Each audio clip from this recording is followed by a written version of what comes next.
Bueno, como era como ustedes sabían, tenemos que pasar a la segunda parte del curso que tenía que ver con esta instancia de la relación del proyecto con el programa y con el espacio, ¿no?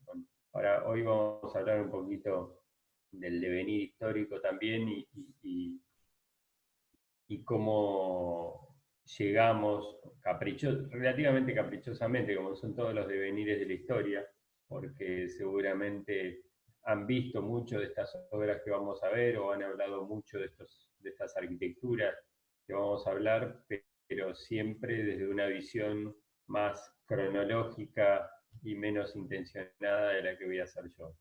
Eh, en este caso vamos a tratar de comenzar desde un punto, a ver cómo puedo hacer para pasar la diapo, no me pasa.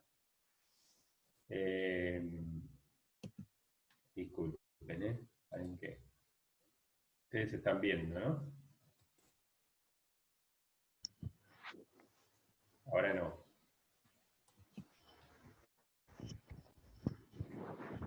Ahí no están viendo, ¿no? No, ahora no, pero sí estábamos viendo.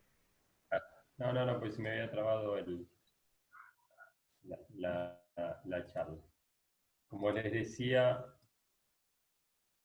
vamos a centrarnos en este tema del qué dentro de este proceso que vamos recorriendo. Ya vimos el dónde, hicimos la experimentación sobre el dónde, ahora vamos a trabajar en el qué, que vamos a hablar básicamente del tema del programa, de la organización y del espacio en este cuerpo central del curso, y hoy nos vamos a centrar un poquito en el tema y el programa y en algunas cuestiones de la organización para en la segunda charla tratar de hablar un poco más de las obras, pero también hablar de algunas obras donde el espacio es el que digamos, domina toda la lógica de composición. Vamos a iniciarnos en este día, el 6 de agosto del 45, cuando Estados Unidos arroja la bomba sobre Hiroshima, eh, obviamente no es el tema detenernos en esto, pero con resultados devastadores desde lo humano, con 100.000 muertos en los primeros 10 minutos, eh, con una destrucción de una ciudad que, que fue elegida particularmente por una condición, y quiero detenerme en esto, que Hiroshima fue elegida porque cumplía una de las, tenía que cumplir 4 condiciones, pero una de las condiciones es que no había recibido bombardeos norteamericanos, porque lo que se intentaba buscar era que se notara realmente la destrucción que podía realizar esta nueva arma que era novedosa hasta ese momento. Eh, pero como ven ahí abajo, esto es Hamburgo en ese mismo momento. Alemania y toda Europa recibió la misma destrucción distribuida en 6 años, ¿no? Desde el 39 al 45, con una devastación casi total de todas sus ciudades, entendiendo o tratando de lograr. Los bombardeos tenían como varios efectos. Uno tenía que ver con destruir la capacidad instalada industrial de los países, sobre todo, bueno, obviamente lo sufrió Inglaterra y lo sufrió Alemania, lo sufrió Francia también, pero sobre todo Inglaterra y Alemania, no así Estados Unidos, y quiero que se queden con este comentario porque eso marca un poco el devenir de los acontecimientos. Lo mismo le ocurre a Japón, que recibe bombardeos constantes, pero un poco más tardíamente, lo cual también marca una diferencia. No es lo mismo tener bombardeos durante 6 años que tener bombardeos durante 3 o 2. Eh, pero bueno, también había una intención de destrucción de las viviendas para lograr también un efecto sobre la población civil.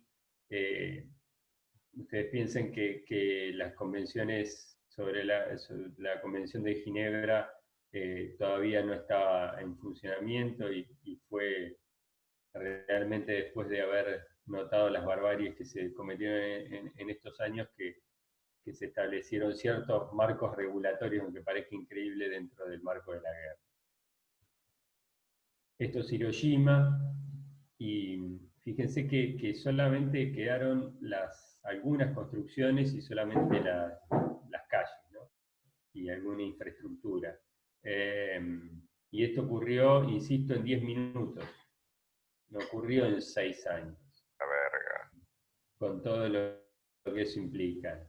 Alguien que cierre el micrófono, que hizo un comentario un poquito fuerte. Y Estados Unidos paralelamente estaba en esta condición, digamos, con una capacidad instalada no solamente al 100%, sino al 1000%, porque había multiplicado su capacidad de producción producto de la necesidad de producir armamento de manera sistemática para alimentar no solamente un frente de batalla en Europa, sino el frente del Pacífico. Con realmente una capacidad de producción, sobre todo donde las protagonistas fueron las mujeres, y eso trajo un cambio bastante importante en lo social, pero con una capacidad de producción francamente inmensa, ¿no? Toda esta capacidad obviamente se detiene con la firma de la rendición por parte del eje no me acuerdo de la ciudad, bueno, y por parte del Imperio japonés en el barco americano este famoso, que tampoco me voy a acordar el nombre, pero que terminaron abruptamente la guerra. Eso alimentó de alguna manera muchas de las tendencias, como yo les comentaba en la primera charla, que se venían trabajando a lo largo de la historia, sobre todo con este nuevo escenario que planteamos la otra vez, donde el ser humano es el protagonista de este nuevo siglo XX, es el nuevo eje, es la caída de los dioses, y la caída de Dios y la aparición del hombre como centro, y por ende la casa como elemento central de la escena arquitectónica, el advenimiento de la industrialización. Si me hacen comentarios si se escucha, si no se escucha me lo dicen, abren el micrófono y me lo dicen. Y como les decía, las nuevas ideologías, las ideologías que ponen en el centro al hombre como centro de su devenir político, y algunas experiencias más radicales, no vamos a hablar de todas que ustedes saben, digamos, Le Corbusier con sus planteos, pero que antes venían con Fourier y con los familisterios, por ejemplo, o nuevas organizaciones sociales que permitían repensar lo que sería la vivienda del siglo XX. Acá lo ven a Buckminster Fuller en 1929 con su Dimaction House, que tenía era como una mezcla de palabras entre lo dinámico y la nueva tecnología. Y esta vivienda, que tenía la capacidad de ser desarmable o armable, industrializable, era prueba de catástrofes, de huracanes, tenía algunas cuestiones de sostenibilidad, podía controlar su energía, podía con ese bonete podía generar energía eólica, podía controlar, manejar los residuos. Y fíjense que la composición de la planta surge a partir de un triángulo, y su repetición y su composición geométrica hacia una estructura tensada sobre un puntal central, todo muy estudiado desde la eficiencia. Y lo que quiero detenerme acá es que el lenguaje es el resultado de esa eficiencia, no es una prefiguración formal, sino que es un camino de llegada. Esta casa estaba hecha en aluminio, y este proyecto, bueno, obviamente con la guerra todo esto esto se termina, pero es retomado cuando termina la guerra, y ahora vamos a ver alguno más. En este caso tenemos otro extremo de esa situación, de lo que se venía manejando antes de la guerra, que tiene que ver con el Narkomfin de Ginsburg. Ginsburg es un arquitecto soviético que parte de la vanguardia soviética, que trabaja para la revolución. Y este esquema, si ustedes lo pueden ver, no diverge demasiado de los planteos del movimiento moderno, pero sí es divergente en su interior, digamos, en su conformación de las unidades. Es decir, lo que se buscaba en este edificio era, se separaba al núcleo familiar, digamos, los hombres dormían con los hombres, las mujeres con las mujeres y los chicos con los chicos, había puntos de reunión, pero la familia se disolvía, digamos, había una visión de que la familia tenía que ver con la sociedad pasada, y la nueva sociedad soviética, la nueva sociedad post-revolución bolchevique, tenía, digamos, eran las posturas más radicalizadas dentro inclusive de la revolución, ¿no? Obviamente esto no llegó a más, que se construyó, está construido todavía, está en estado bastante deteriorado, pero no llegó a generalizarse como sistema en la Unión Soviética. Y esta es la segunda etapa o la posguerra de la Dimension House, que se llamaba la Wichita House, donde en realidad no es de Buckminster Fuller, uno de los empresarios que había invertido en la Dimension House, que compra la patente y mezcla dos modelos y genera esta que tiene algo de la genética, pero básicamente responde a la lógica de esta lógica que quiero plantearles como debate, que el lenguaje deviene un poco de los resultados de la convergencia del programa y de la técnica, más que de una preimpostación formal.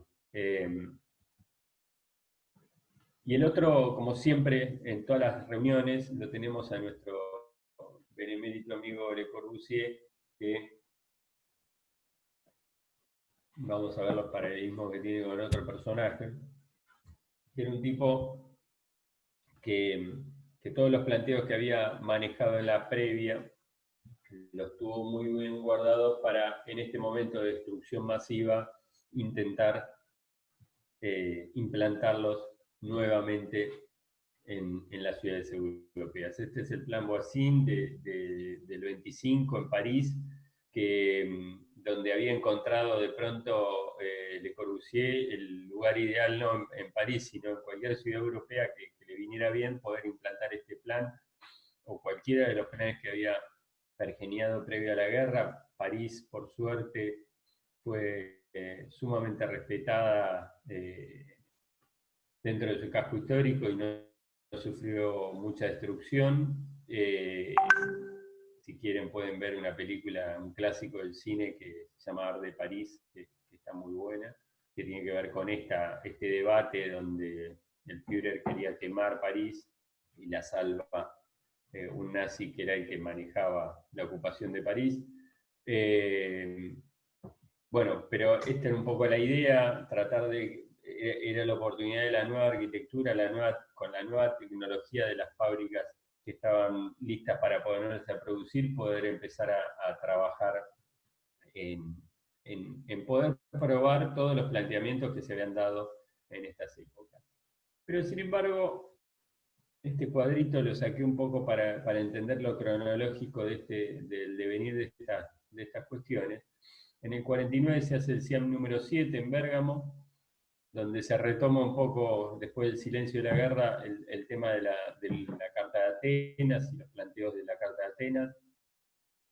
El octavo es más intrascendente y se empieza a apagar un poco la figura no apagar la figura de Le Corbusier, pero sí la preponderancia de Le Corbusier como líder de este grupo. Y en el SIAM número 9, me quiero detener acá, se pone en el eje del debate el hábitat. ¿Y qué quiero decir con esto? No es la vivienda, sino que es el hábitat. Implica la vivienda y muchas cuestiones más. Y empieza a trabajar o empieza a insertarse en el concepto de la vivienda la visión de otras disciplinas que empiezan a tomar preponderancia en el siglo XX, como son la sociología y digamos, obviamente la economía, pero básicamente la sociología, la antropología, estudios más, humanísticos que los que se venían dando. Y es ahí donde cierto grupo de jóvenes arquitectos que habían trabajado con Le Corbusier, casi todos, sobre todo que habían trabajado en, también quiero detenerme en esto, estos arquitectos eran jóvenes, pero no habían estado en Europa durante la guerra, habían salido de Europa, habían ido a Asia, habían ido a África, algunos, los europeos, algunos españoles habían venido a América, pero todos habían conocido una realidad distinta y habían explorado nuevas escenografías, nuevas escenas. Y eso seguramente influyó en ciertas decisiones. Estos son, bueno, los más conocidos son Alison y Peter Smith, son un matrimonio, Aldo Vaney, Baquema, Candilis y Wood, entre otros, pero hay muchos más. Y las críticas pasaban por esto, ¿no? en este congreso, que era esto que ven ahí, el esquematismo funcionalista de la Carta de Atenas, este rigor universal que se planteaba en todo el planeta, el cuestionamiento de la idea de monumentalidad que en el corazón de la ciudad, eso se lo pone en jaque, y esto que tiene que ver con lo que le planteaba recién con las otras disciplinas, la asociación humana y la identidad, ¿no? Que eso es clave para entender lo que se viene. En el congreso siguiente, en el 56, en Dubrovnik, ya se trabaja sobre el hábitat humano y es de nuevo, y es el último SIAM, es el final del SIAM. Y es el SIAM donde por eso es el Team 10, este grupo se lo denomina Team 10 porque tiene que ver con el Congreso de Arquitectura Moderna número 10, y es el momento donde Le Corbusier sabe dar un paso al costado, ya estaba bastante más grande, y deja que estos jóvenes tomen la posta y empiecen a desarrollar la nueva etapa, ¿no? En el 59 es el primer congreso del Team 10.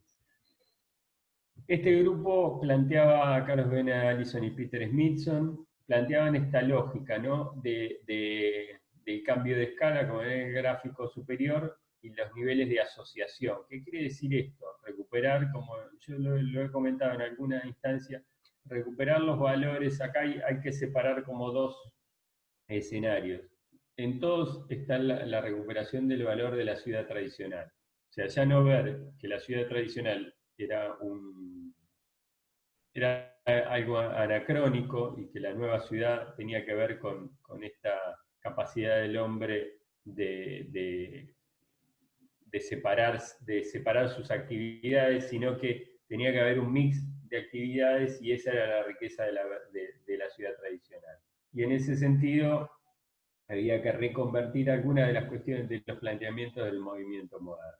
Esto tiene que ver con la noción de umbral, o la noción de pieza articulada, o de elemento, o de instancia social articuladora de escalas, ¿no? Entonces, uno puede pasar desde la casa, la calle, el barrio y la ciudad, entendiendo que hay un cambio de escalas, pero esos cambios de escalas tienen que ser graduales, y en cada una de esas instancias hay que recuperar cada una de esas instancias, y hay que recuperar cada una de esas instancias articuladoras. Y en ese sentido, este es el concurso para Golden Lane, para un desarrollo de viviendas. Obviamente es la etapa donde hay que reconstruir a partir del Plan Marshall toda Europa, y es donde el Team 10 encuentra su excusa perfecta para poder desarrollar sus planteamientos. El sistema, la idea de sistema, como lo vamos a ver también en los japoneses, la idea de sistema y de construcción de gran escala a partir de la parte, la construcción del todo, va a ser como uno de los motores de la construcción física de las propuestas del Team 10. Acá lo pueden ver desde la unidad hasta ¿no? la unidad, el grupo, ¿no? Y el grupo mayor, hasta llegar al esquema que veíamos en la anterior, que puede cubrir un territorio, ¿no? Que pasa por arriba del río, de los accidentes topográficos del territorio. Otro de los ejemplos, y estamos hablando también de ejemplos construidos, ¿no? Esta es el edificio de la Universidad Libre de Berlín, de Candili, Joseph y Woods, una pieza francamente imponente. Yo tuve la suerte de conocerla hace muchos años, y tiene mucho de la lógica de la ciudad, ¿no? Con estas avenidas y calles, ¿no? Donde se van dando, y hay equipamiento. Uno podría hacer una asociación entre las avenidas, las calles, los espacios públicos, los vacíos, los llenos, las viviendas y los equipamientos, ¿no? Pero en otra escala. Se recompone esa idea de estructura urbana dentro de los propios edificios. Lo mismo en el orfanato municipal de Ámsterdam, de Aldo van Eyck, que esa idea de pieza o de unidad que se repite y puede construir como un sistema, puede construir un organismo que no tiene límites, que podría no tener límites, ¿no? Y esta estructuración desde de la escala individual a la escala, una escala intermedia a la escala colectiva, digamos. Parece como esa lógica poder repetirse en todos los proyectos. Otra línea de trabajo en este grupo, y que tenía que ver, digamos, me olvidé de decir algo. Este grupo del Team 10 está compuesto obviamente en gran parte por europeos. Hay algún americano como Louis Kahn, que rápidamente tiene que ver también con la distancia, viene en un trabajo diferente, pero básicamente se basa en un grupo de europeos del norte, holandeses, sobre todo holandeses, daneses e ingleses, y un grupo de europeos del sur, sobre todo de España y de Italia, que trabajan sobre líneas diferentes. Digamos, la línea más latina, o llamémosle latina, o del sur, trabaja sobre las ideas de la recuperación de los valores tradicionales de la ciudad, también de la calle, pero no pero básicamente inclusive desde la estética de la ciudad tradicional y de los valores populares de la construcción de la arquitectura y de la identidad de la ciudad tradicional. En ese sentido, el grupo BBPR en Milán o los catalanes recuperan o buscan recuperar estos valores tradicionales de la arquitectura, inclusive popular y vernácula, ¿no? Muy distinto a las ideas y los planteamientos de los jóvenes del Team 10 holandeses y sobre todo de los ingleses.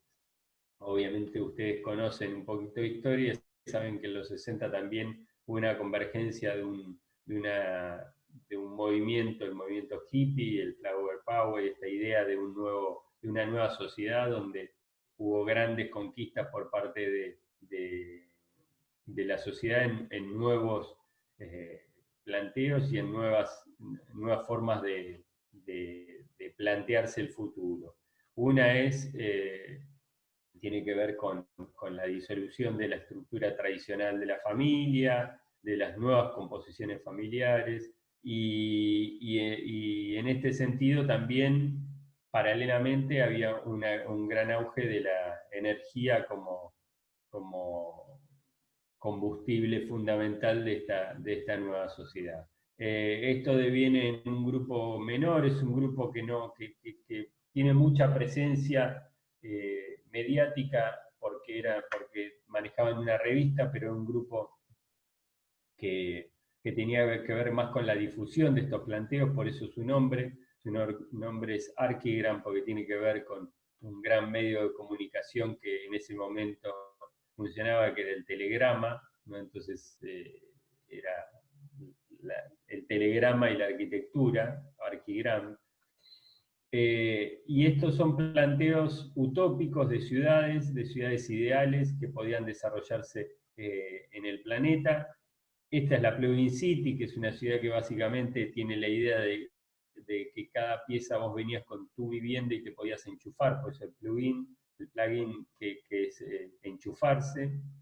Es una estructura de soporte, como pueden ver ahí, esa grilla que recibe y va mutando permanentemente para poder recibir y transformarse con sus habitantes.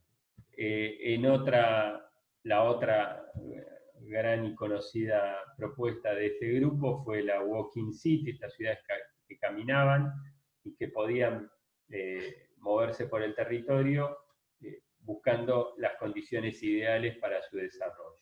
Obviamente eran utopías y llevadas al extremo, pero tiene que ver, yo quiero traer a colación que estas propuestas todas tienen que ver con esta idea de poner en el centro de la escena la vivienda, perdón, al hombre, a la vivienda, llevarlo a un extremo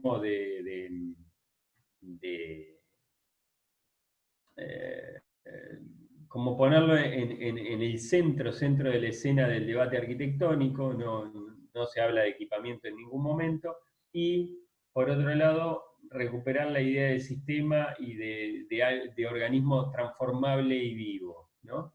Este paralelismo, casi ahora que estamos hablando del virus, con esto, ¿no? De un elemento que se puede ir regenerando, se puede ir cambiando y se puede ir transformando en función de las necesidades.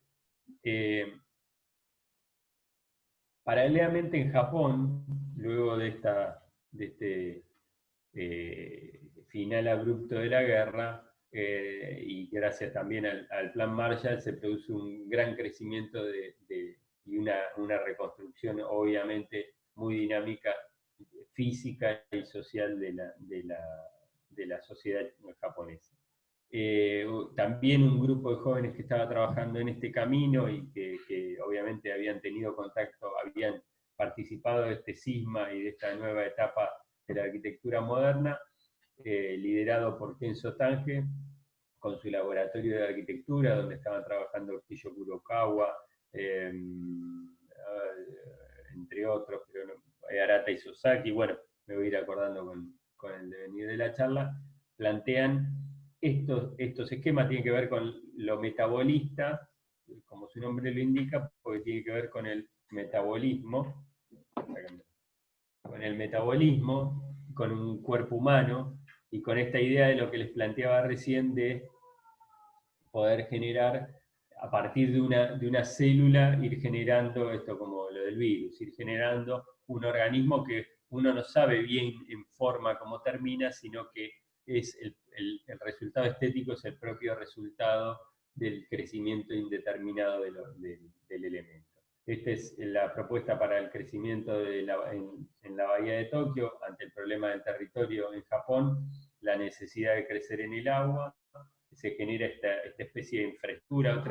Otra cosa interesante, el valor de la infraestructura como elemento de la arquitectura, esta mega infraestructura de autopistas sobre la bahía con cruces, y desde donde van saliendo elementos de distintas categorías que van conteniendo las viviendas, ¿no?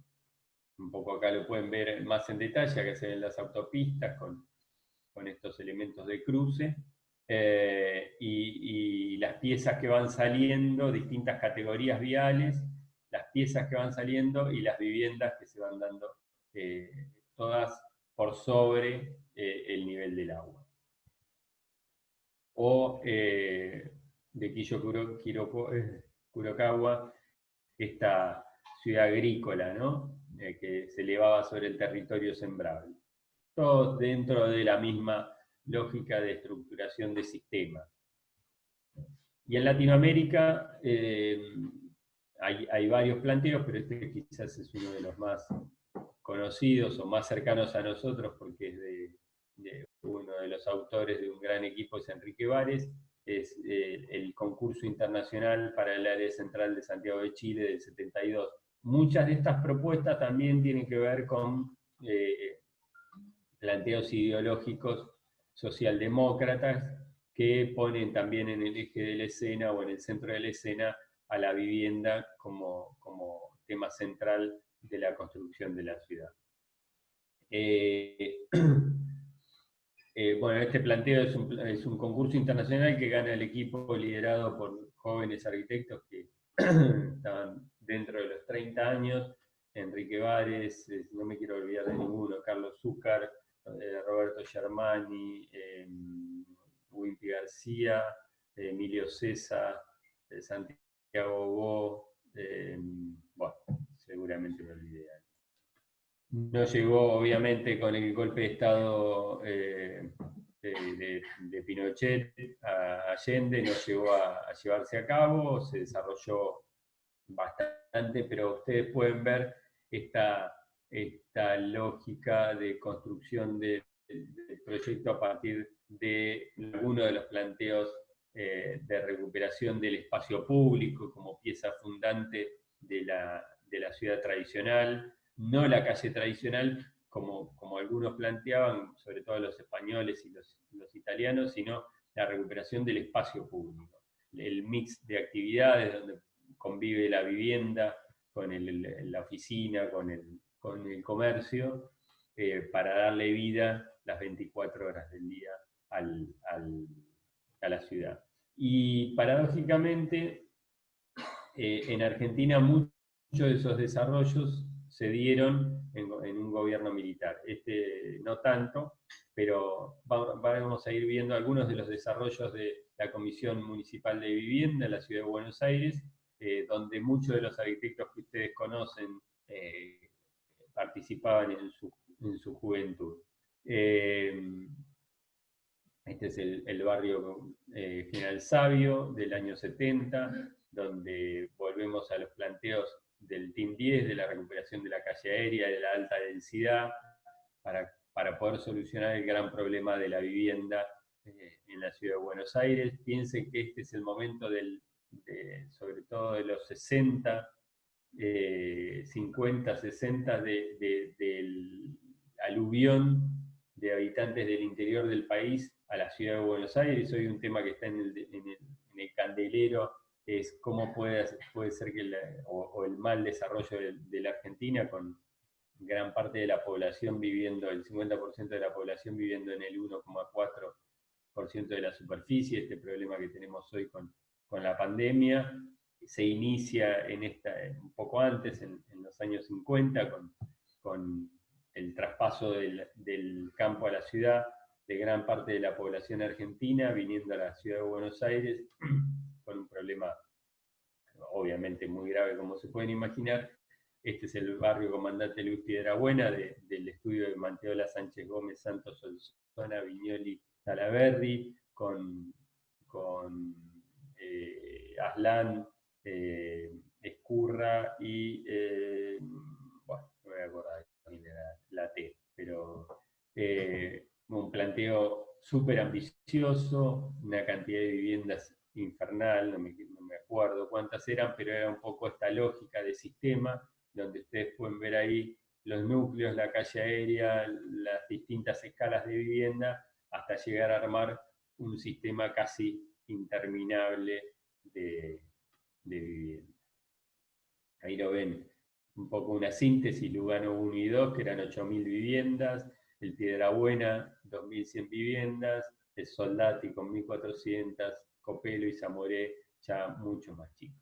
digamos, todos estos barrios que ustedes han visto cuando entran a la ciudad de Buenos Aires por las autopistas, tienen que ver con esta etapa de la ciudad de Buenos Aires que aprovecha tardíamente, porque ya esto había sido abandonado en Europa, los planteos de este grupo de arquitectos, o este grupo o esta tendencia arquitectónica. Bueno, llegado a este punto, ¿venimos bien? Hasta acá. Muy bien, Ale, además es un repaso de Historia 3 para los que quieren rendir el final. Bueno. Venido a este punto, tenemos este personaje que está mucho más cerca, como ustedes ven acá, del cantante de ¿cómo se llamaba esta banda? Bueno, no me voy a acordar. Como un cantante, un cantante de una banda pop de los 90, inglés, más que un cantante, que un arquitecto. Oasis, una banda así es. Sí, pero me parece, yo me quiero acordar del cantante de Pulp, era la banda, no me puedo acordar. Bueno, después que tiene, hasta ni el nombre me puedo acordar, pero me lo acordaba. No, Blur no. Parece el bajista de Blur. Pero bueno, tiene como toda esa estética muy londinense, muy inglesa de los 60, sin embargo, él es holandés, Rem Koolhaas. Sería bueno, yo ahí puse en la ficha, está la charla de Fernández Galeano sobre Rem Koolhaas, que un poco recorre la biografía, que no voy a recorrerla yo, pero es un tipo con una vida particular porque es hijo de es hijo o es de una familia de clase media intelectual holandesa, con un pasado de vida en Indonesia, con un poco de mundo, con una visión más global, no tan local, y eso lo catapulta. Digamos, inicialmente él se plantea como periodista, empieza sus trabajos como periodista y no como arquitecto. De hecho, no había estudiado arquitectura, no tenía ni idea a qué dedicarse, pero insisto, es un intelectual que lo que básicamente hace es mezclar disciplinas y trabajar conjuntamente, no solamente en el ámbito del periodismo, sino en el cine. Y en ese devenir histórico, pero esto siempre pasa de mí. A ver. Perdón, se me traba. Ahí vamos a compartir de nuevo.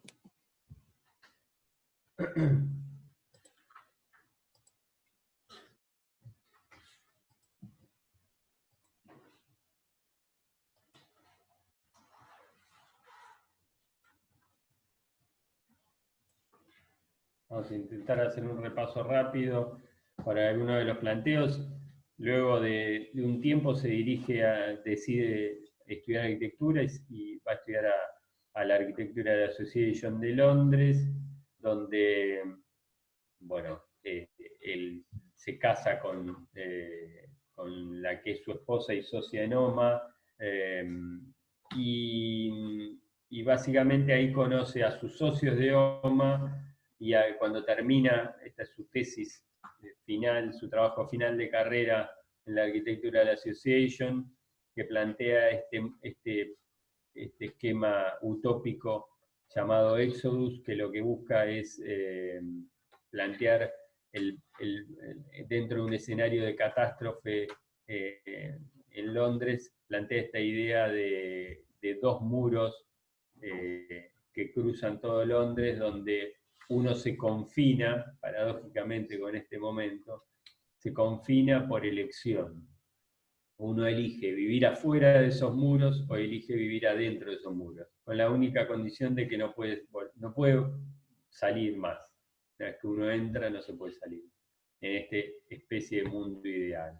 Este planteo obviamente genera mucho debate y polémica, y él conforma, bueno, se van a Nueva York, digamos, empieza a vivir un poco entre Europa y Estados Unidos, y no voy a contar la historia, vean el documental que está mejor que contado que por mí, porque bueno, Estados Unidos le produce una gran fascinación Manhattan. Ustedes conocen Delirio en New York, que es un libro trascendental, es como dice Fernández Galeano, es como hacia una arquitectura de Le Corbusier de la primera mitad del siglo XX. En la segunda mitad del siglo XX el libro imperdible que todo arquitecto tiene que leer es Delirio. En este planteo, ustedes dirán, ¿qué tiene que ver con el Team 10 y con esto del programa? Bueno, tiene que ver con la idea de Koolhaas y de Oma de no entender al lenguaje de modo tradicional en la arquitectura, sino a entender de que a partir del programa y del sistema y del tema y de la actividad se construye la nueva ciudad, ¿no? Y después otro tema central es la fascinación por la densidad y por la congestión. Uno de los temas que también son centrales en este momento tienen que ver con entender también la explosión de los medios de comunicación, tanto en los 70 como en los 80 y en los 90. Y en ese sentido, y ahí venimos a una cosa que les planteaba al principio, Le Corbusier y Koolhaas tienen un punto de contacto clave, que ambos dos eran grandes marketineros, digamos, para ponerlo en términos actuales. Les cuento alguna anécdota de Le Corbusier. Le Corbusier, por ejemplo, para lograr cada vez más adeptos en su Congreso de Arquitectura Moderna, las actas en ese momento, los sistemas de comunicaciones, como se imaginarán, eran muy básicos y tenían que ver con telegramas y con teléfonos, pero de muy mala calidad de comunicación. Todo lo que pasaba en un congreso se bajaba a actas y se comunicaba por medio de correo, por cartas y por comunicaciones de ese tipo. En ese sentido, Le Corbusier lo que hacía era traducir a las distintas lenguas de acuerdo a lo que cada una de esas sociedades o esos grupos de arquitectos esperaban escuchar, digamos. Si el core del Congreso o el centro del tema del Congreso era el mismo, el mensaje se cambiaba para cada uno. A los italianos les mandaban un acta con un contenido, a los alemanes otro contenido, a los americanos otro contenido. Esta casi operación de prensa, como uno podría llamar hoy con fake news, OMA también opera prácticamente de la misma manera, pero desde lo visual con gran efecto en la comunicación de sus planteos y de sus obras. De hecho, la tapa o los dibujos y la tapa de Delirio en New York es un dibujo de la mujer de Koolhaas, que no me puedo acordar el nombre, voy a intentar acordarme en este momento. Madelon Wissendorf, si no me acuerdo, si no me acuerdo, que plantea poner una escena en la cama. Lástima que no la puse en la charla. Una escena en la cama, están el Chrysler y el Empire State Building acostados en una cama matrimonial, ¿no? Quizás una noche de sexo y de lujuria. Entonces, esa imagen muy, muy como provocadora recorrió rápidamente el mundo. Lo mismo ocurrió con alguna de sus primeras obras, también en esa charla lo pueden ver, pero digamos, la idea cuando en 1990 o fines de los 80 hace la Villa Valdava en París, que es una casa muy interesante para analizar. Trae una jirafa del zoológico, la pone en el parque, le saca una foto y sale en una de las revistas más conocidas de Francia. Digamos, esa idea de publicidad es novedosa o por lo menos interesante de analizar por parte de OMA y de Cultas. Este es el primer encargo grande que tiene OMA en el 92, si bien venían trabajando hacía tiempo, pero este es en Rotterdam, es un centro cultural, y lo interesante de este planteo es, fíjense, estos esquemitas generadores de la idea, donde permanentemente no se trabaja desde otra lógica más que de la planta y del corte, como donde el programa se va desarrollando a lo largo de los niveles y aparece siempre el corte como vinculación espacial. Y esta vinculación espacial o este continuo espacial de funciones va determinando la lógica del edificio. Por eso el tema de la rampa como un elemento unificador de los diferentes espacios, ¿no? Y cuando nosotros vemos, quizás lo podríamos analizar más profundamente en otra charla, pero cuando vemos una sucesión de plantas, yo siempre digo que es muy difícil en estos edificios donde hay un continuo espacial tratar de estructurar o dibujar o representar una planta como elemento gráfico que pueda representar la consecución de actividades. Es mucho más claro el corte, ¿no? Es casi como una cosa, como si ustedes agarraran un pionono, para poner una cosa muy básica, ¿no? Cuando hacen un arrollado que hacen el pionono, si lo cortamos en planta, siempre me va a ir dando un corte diferente.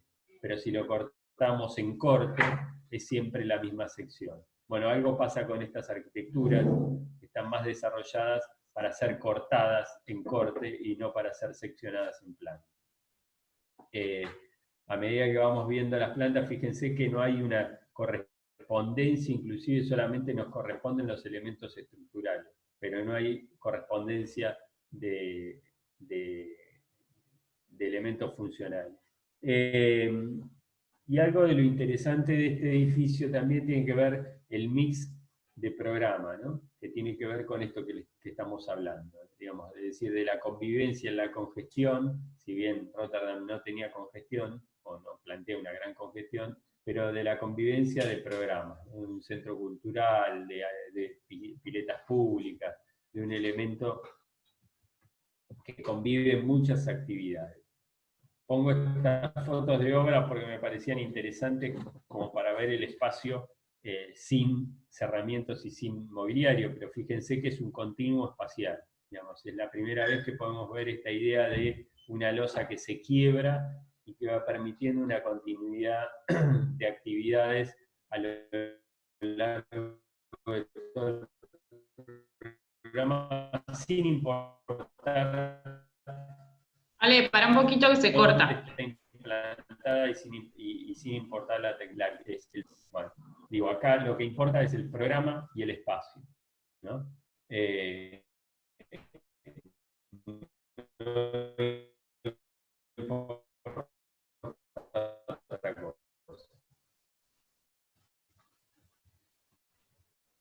escucha? Se cortó ahí, Ale. Se cortó. Bueno, paremos, reinicio y volvemos a arrancar.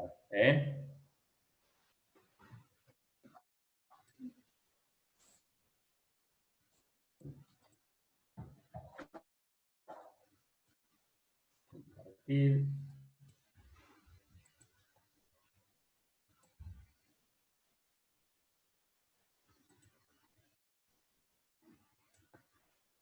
Bueno, como les decía, un poco la idea de este planteo tiene que ver con la continuidad y con la nueva reconfiguración de las viejas funciones. Es decir, un auditorio puede estar en un pasillo, digamos, puede haber circulación de gente y a la vez gente mirando una conferencia. Y por otro lado, el edificio desde la ciudad también se entrecruza con las infraestructuras, una calle puede pasar por adentro, una autopista por arriba. También un centro cultural puede ser más puede tener, como pasa una avenida media rápida, bueno, puede tener un cartel publicitario encima, cosa que quizás en una arquitectura más tradicional no se podía permitir o no se entendía. La lógica de este edificio está más cerca de ser una estación de servicio que de ser un centro cultural. Y otro, ya poniendo en el centro de escena el tema del programa, este es el gráfico de concurso del Master Plan de Yokohama, de OMA, y ustedes ven un análisis, lo han visto muchas veces, pero este es un análisis muy interesante del programa de la ciudad, o de esa porción de ciudad, en las 24 horas del día, ¿no? Y cómo podemos ver cómo de pronto el tema de comer, por ejemplo, la actividad de comer, se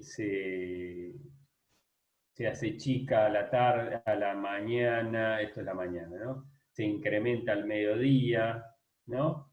Y va recorriendo diferentes intensidades a lo largo del día, digamos, en el transcurso, en este momento, el tema de compras se hace grande a la tarde, bueno, esto va permitiendo a la noche, aparecen actividades de esparcimiento más fuertes, ¿no? Y de entretenimiento.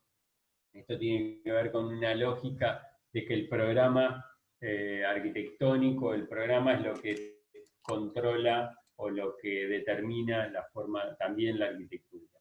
Esta es una imagen del master plan donde la superposición y el mix de actividades ya muy diferenciado de lo que se planteaba un siglo antes, no un siglo antes, pero sí 80 años antes, pasa a un quinto plano, digamos, ya no es trascendente, acá lo importante tiene que ver con el mix, con la interacción de actividades a lo largo de las 24 horas del día.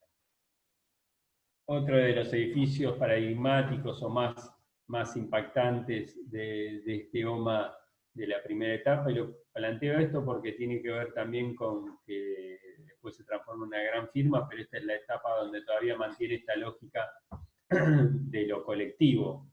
También me quiero detener en esto. Es un estudio que no, o es una oficina de arquitectura que no toma el nombre de sus arquitectos, sino que su nombre es Oficina Metropolitana de Arquitectura. O sea, plantea una nueva lógica de producción del trabajo de arquitectura que tiene que ver con la interdisciplina, con el entrecruzamiento, con el trabajo en equipo, un poco con esta lógica más contemporánea de nueva construcción colectiva del conocimiento. Este es el Educatorium de Utrecht, un edificio para la Universidad de Utrecht que tiene como también un mix de funciones bastante importantes, tiene que ver con auditorios, con sala de exposición, con centro cultural, con lugar de encuentro de los estudiantes. Un programa muy interesante para tenerlo en cuenta como programa universitario. Y también otra nueva realidad, es muy difícil mostrarlo, como les decía hoy, desde la lógica de la sección horizontal o la planta, sino que es más lógico entenderlo en la sección vertical o corte tradicional, porque es la consecutividad de una continuidad espacial. Muchas veces mal interpretada y confundida desde lo estético, donde van a ver hasta el hartazgo, esta idea de cintas, y está totalmente mal interpretada y mal llevada por muchísimos arquitectos a lo largo y a lo ancho del mundo, ¿no? Sobre todo en nuestras ciudades, donde van a haber varias ridiculeces como edificios que tienen una cinta que se va cosiendo y interiormente no hay ninguna continuidad espacial porque son unidades individuales. En este planteo, acá vamos a ir recorriendo las plantas. Fíjense, lo único que se mantiene continuo son quizás los elementos estructurales, pero es muy difícil mantener una consecutividad entre planta y planta. Donde antes había un área administrativa, se superpone arriba de esto un auditorio y unos sanitarios, y siempre hay una continuidad, digamos, este es un foyer que une las dos salas, pero paralelamente abajo se ve el vacío de esas salas de exposiciones que había abajo, y acá hay una doble altura sobre la sala de exposiciones y el hall. De pronto, si sigo subiendo, ya se tapa los servicios y este sector de la rampa con una planta de exposiciones que está enfrentada a los auditorios ya en su planta plena, y en la parte trasera de los auditorios aparece como una expansión que me permite, los auditorios están perimetralmente circulados. Acá hay una circulación que también es como de emergencia, que es exterior, pero se lee desde el interior. Y este es un poco el corte que nos permite rápidamente entender el edificio, digamos. En la contraforma del auditorio aparecen restaurantes y cafeterías, acá aparece una plaza cubierta, acá están las salas de exposición, y estos son los auditorios, y aparece una terraza verde. Aparece una cierta continuidad del espacio en su sección, como vemos acá en la imagen. Casi como en el Carpenter, ¿no? Desde la calle me meto en el propio edificio, lo puedo recorrer, puedo salir y puedo seguir recorriendo el campo. Y quizás, a mi entender, uno de los mejores edificios o más logrados o más interesantes edificios de la segunda mitad del siglo XX, aunque sea del 2004, pero como les dije la otra vez, en este momento está terminando el siglo XX, es la Biblioteca de Seattle. Planteo esto porque estos dos gráficos son muy interesantes también. Yo me detengo mucho en estos gráficos, porque estos gráficos permiten entender claramente la estrategia de los edificios, sobre todo en la obra de Oma, ¿no? Que comienza en 1150 y termina en el 2000 para esta época, donde los primeros elementos son los dibujos, después sobre el 1300 aparecen los mapas, en el 1600 aparecen los diarios y las revistas, en el 1800 y pico aparecen las fotografías, y a partir de ahí se expande todo el universo de elementos de comunicación hasta llegar a Internet, ahí arriba. Esto explica un poco cómo es el devenir del edificio de bibliotecas, ¿no? Y cuando vemos ese gráfico puesto en el propio programa de biblioteca, ¿no? De la biblioteca pública, este es el devenir de los libros y de la comunicación escrita, pero este es el devenir de las bibliotecas, de las bibliotecas públicas. Podemos ver también un devenir histórico que es bastante interesante, con la introducción de nuevas actividades al programa de biblioteca tradicional. O sea, ya la biblioteca no es un lugar donde hay libros, sino que es un lugar donde pasan un montón de otras cosas que podemos ver ahí. Cuando vemos el programa también encontramos que esa multiplicidad de programas que conviven en un mismo edificio definen una conformación y una relación de programas totalmente diferente de la conformación y relaciones intraprogramáticas que tenía la biblioteca tradicional. Y a su vez aparecen estos espacios que se reconocen en el programa, como la sala de lectura, una cámara intercambiadora, llamémosle, un espacio intercambiador, un living, un gran living, la sala de chicos, digamos, como lugares potencialmente abiertos y de intercambios con la sociedad. Es muy interesante que la imagen que se pone en la en estos espacios es la Escuela de Atenas, la pintura, la Escuela de Atenas como lugar de intercambio y discusión sobre el conocimiento, ¿no? Y en las primeras graficaciones de lo que podría llegar a ser un corte del edificio, y volvemos al corte como elemento fundamental de representación de estos edificios, tiene que ver con que en estos gráficos que ustedes ven acá, parking, digamos, la parte negra recompone parking, staff, meeting, spiral, headquarters. En el otro tenemos los espacios blandos, un poco se recompone en este esquema de corte con lo negro y lo negro y lo duro, lo inflexible, y lo blando y transparente como lo flexible e indeterminado, ¿no?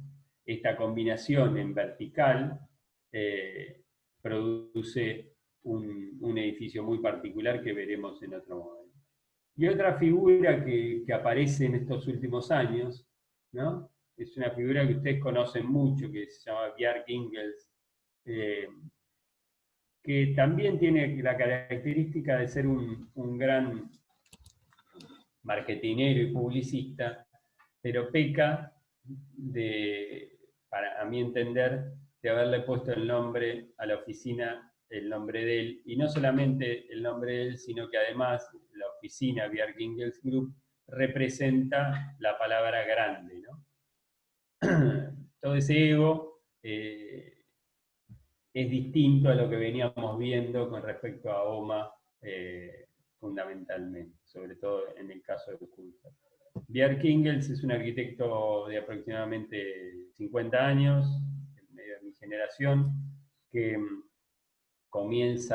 se forma parte es de Copenhague, se forma parte en Copenhague, pero gran parte de su formación la recibe en España. En el Politécnico. Escucha, Ale. ¿No se escucha? No. Bueno, a ver, vamos despacio. ¿Se corta? No, como pues parecía que estabas hablando, pero no se escuchaba. Ah, bueno. Perdón. A ver. Me piden auriculares. No, les decía, lo de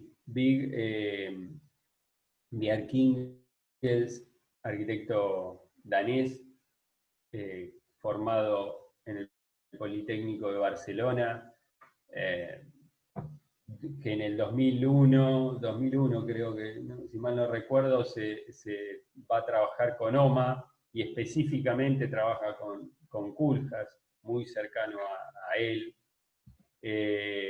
Abre su primera oficina que se llama Plot, con otro arquitecto danés muy interesante también, que tiene una obra muy similar a la de él. Luego de algunos años y algunas buenas obras se separan, y él forma Bjarke Ingels Group con un éxito realmente impresionante a lo largo y a lo ancho de todo el mundo. Pero sin duda con un gran impacto visual y marketinero muy similar a lo que planteó OMA en su momento, quizás menos, a mi entender, menos interesante en sus planteos, en su planteamiento ideológico. Pero sin duda con unas obras sumamente interesantes y sugerentes. Este es uno de sus primeros edificios, uno de los edificios que está al lado de este, que lo hizo con su estudio anterior, con Plot.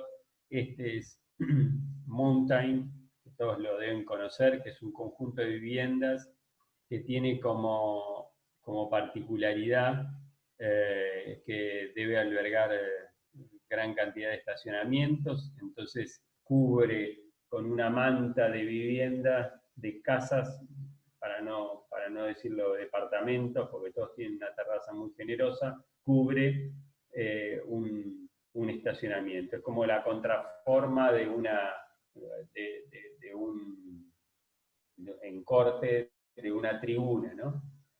Y si lo vemos en planta, como decíamos en los edificios de OMA es muy difícil recomponer la continuidad de elementos. Acaban viendo estas viviendas como en L, que se le va entrando por estos vacíos sobre los estacionamientos, y acá ven el corte, ¿no? Donde se ve cómo se van escalonando estos estacionamientos, y yo voy pudiendo entrar a las viviendas que tapizan o hacen de cubierta al propio estacionamiento. Acá lo tienen, un edificio muy, muy interesante, muy, muy sugerente de densificación, pero donde volvemos un poco a lo mismo. El lenguaje es el resultado de un esquema de construcción y de sistema, casi parafraseando al Team 10.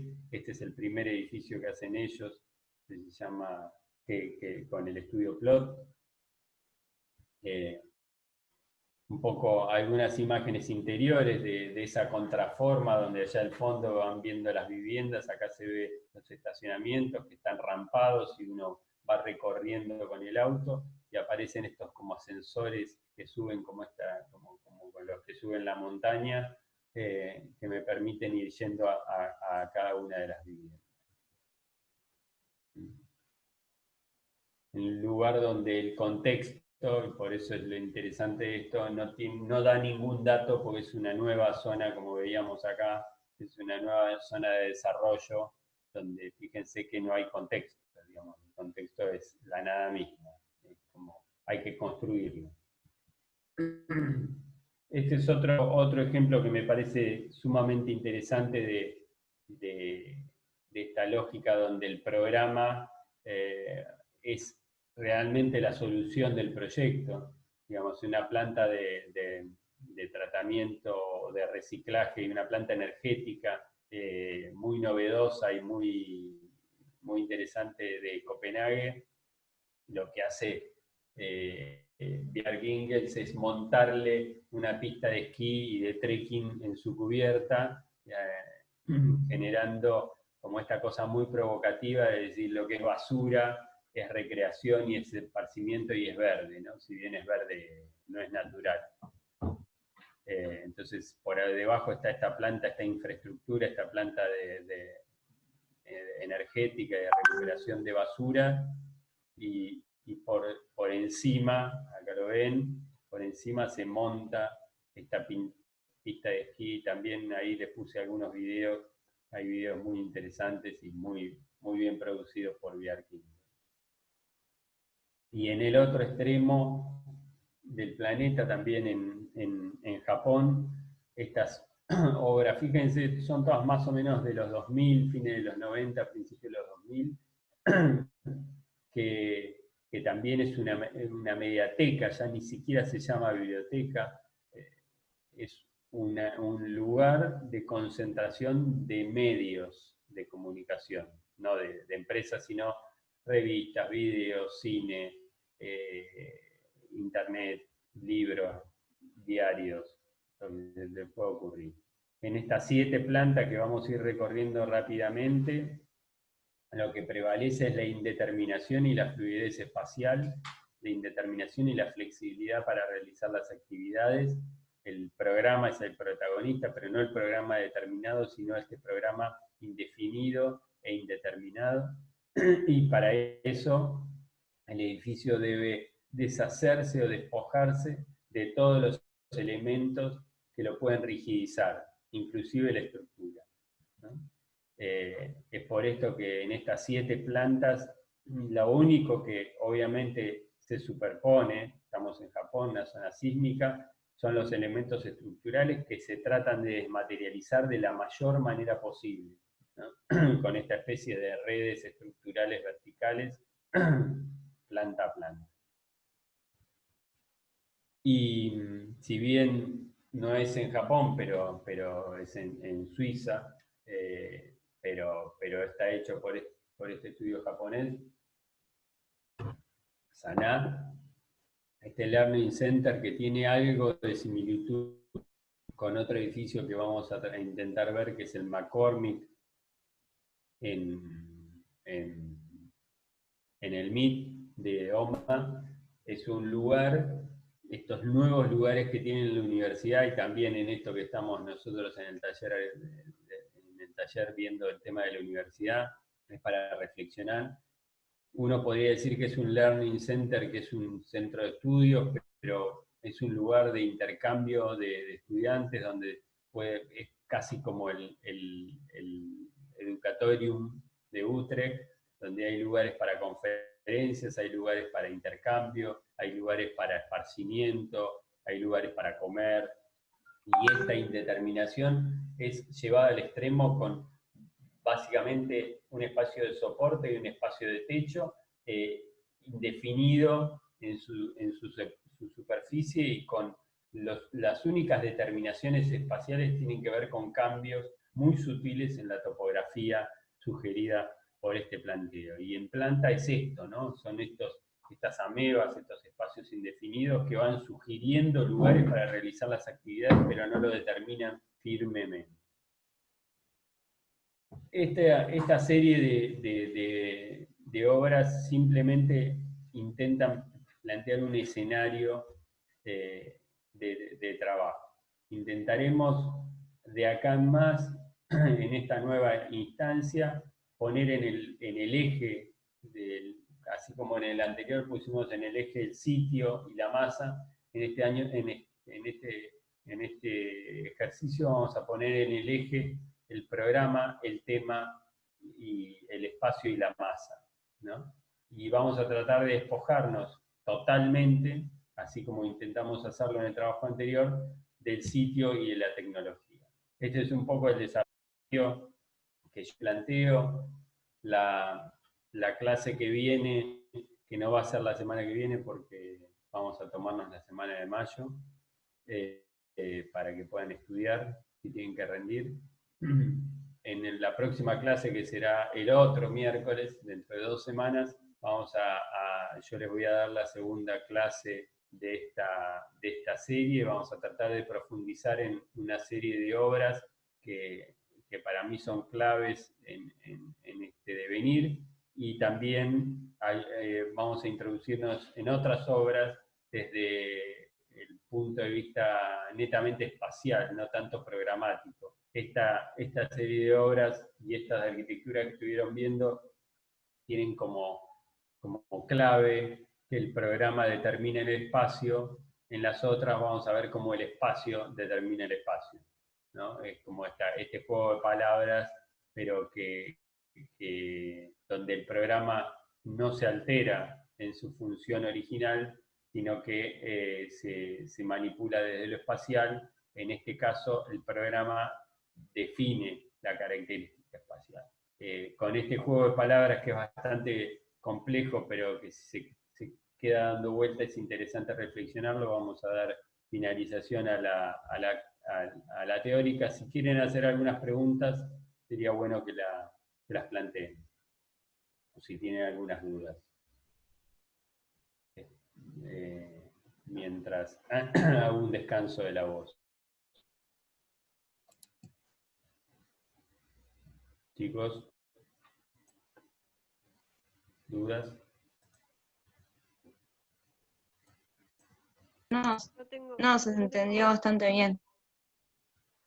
Yo tengo Sí, una duda sí. de que ¿Quién? una vez, Rosario,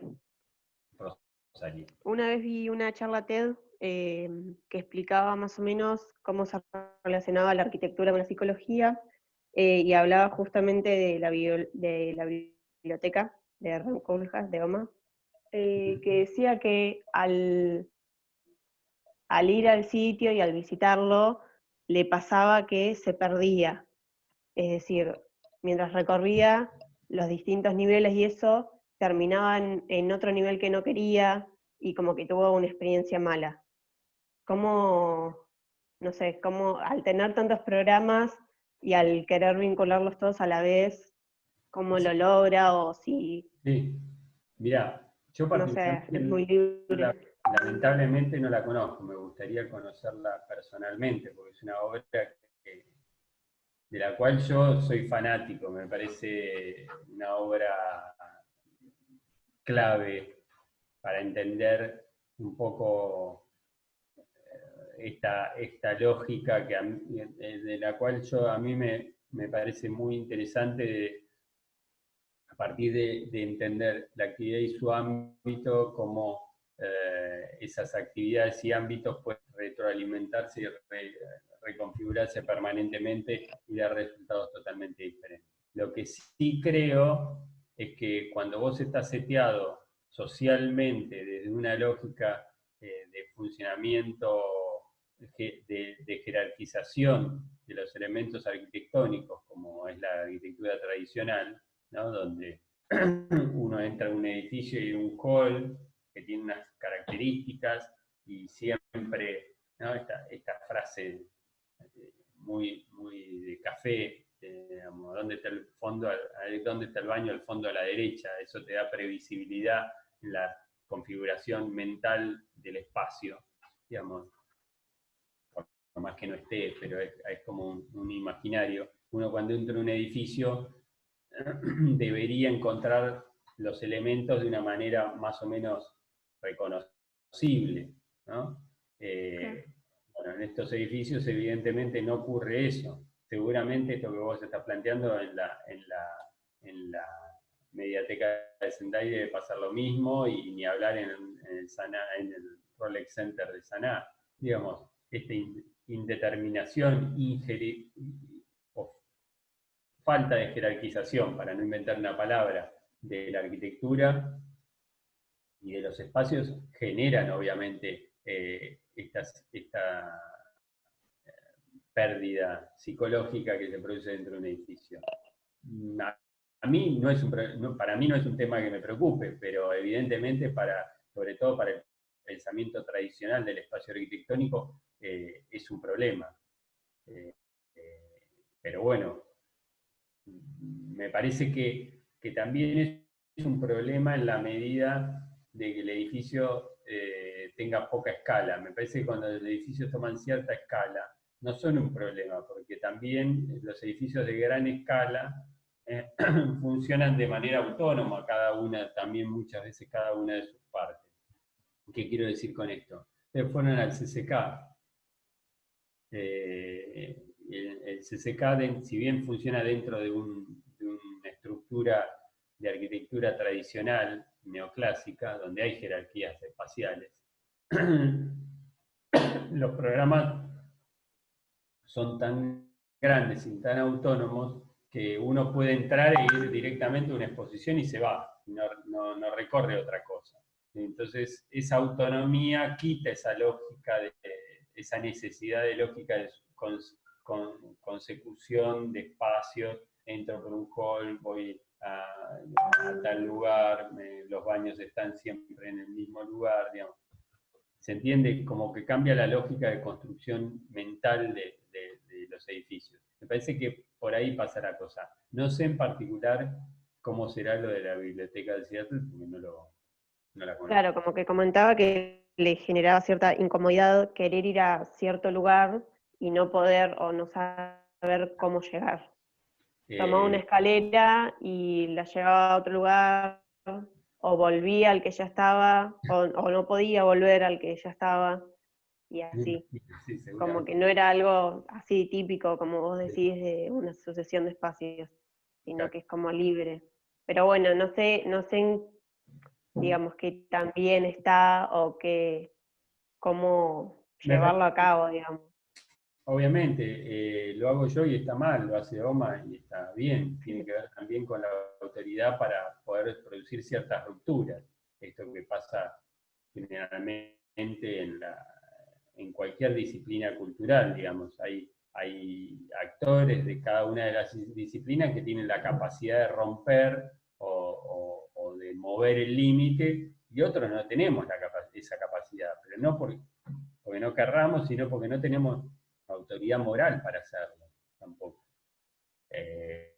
Claro, sí, o sea, se nota que es a propósito esa composición de espacios. Yo creo que sí, Sí.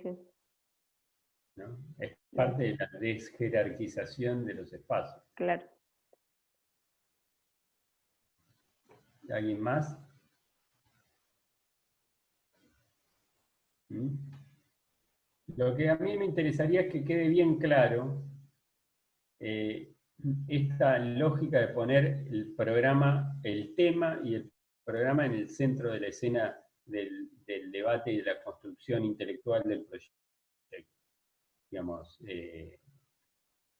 quiero que quede claro, porque esto es lo que le va a dar sentido al trabajo práctico número 2 que vamos a iniciar, estamos iniciando hoy prácticamente.